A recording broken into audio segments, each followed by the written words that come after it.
Welcome back. It's time now for First Alert Weather as we see some beautiful clouds in the sky over a gorgeous looking lake. Cooler and comfortable is are the words of the day, Laura. It's actually a nice change of pace since we've seen such humidity in the last week. Yeah, you know, we're actually cooler from where we should be. Last week we were in the 90s. We had those awful, feels like temps close to 100.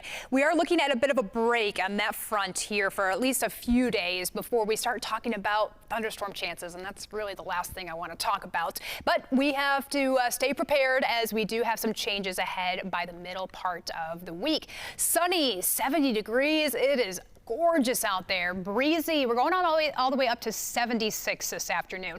We should be in the lowermost 80s for this time of year, but the humidity stays low. We do see a slow warming trend taking off by the weekend, but the short-term forecast calls for cooler than average temps, as well as storm chances. No thunderstorms here today. Won't have to worry about that. But tomorrow brings us our first opportunity for some strong, gusty thunderstorms, especially in the afternoon. 74 for tomorrow. We're still in the mid-70s on Wednesday, but we do have a severe weather threat brewing, especially for Wednesday in the afternoon into the evening.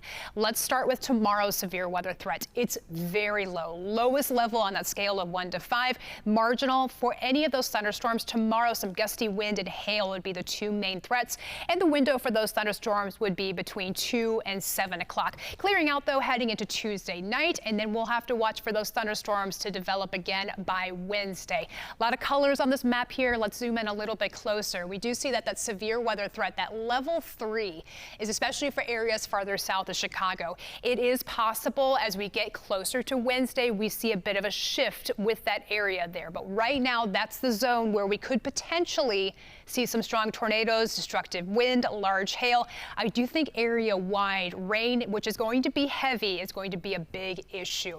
Timing of this right now, picking up throughout the late morning hours, and then that severe weather threat really comes into play for the afternoon and evening. It does appear that these thunderstorms get out of here, at least in a decent fashion, by about 9, 10 o'clock, leaving us with quiet conditions through the rest of the night. But we do cool things down later in the week. Rain amounts, this is going to be a big one, especially for areas farther south. We're on target to pick up anywhere between 1 to 2 inches of rain, and that is the last thing we need given that things are so wet out there from the rain that we had last week and the severe weather. So we've got 2 days here this week that we're going to be monitoring closely for severe weather, especially on Wednesday. Rest of the week in your 7-day here, we're down to 72 on Thursday, warming up back to where we should be to start the weekend. Father's Day weekend looks great. We do have that small shower chance again on Sunday. We'll keep an eye on it. Laura, thank you.